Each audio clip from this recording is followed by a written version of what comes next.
What's up, guys? It's Gary with Fresh from the Farm Fungi here in Denver, Colorado, and today I wanted to talk about a new technique that I've been doing for my shiitake mushrooms.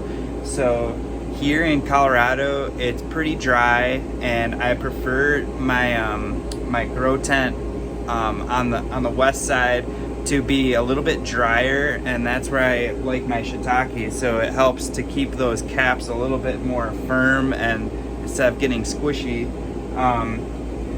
So one of the issues I've always had is that they tend to dry out really easily, but recently I started to leave the lower inch of the bag on my shiitake blocks.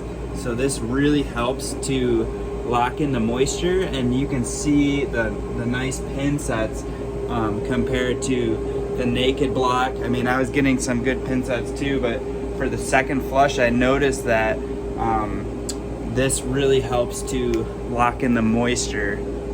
So I hope that helps you guys.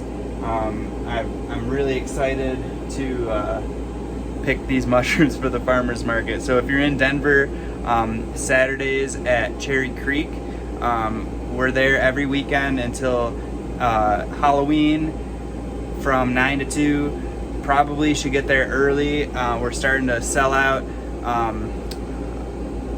around 11 or 12 now, so I'm trying to bring more mushrooms, and I will see you there. We've got these beautiful lion's mane that are coming out.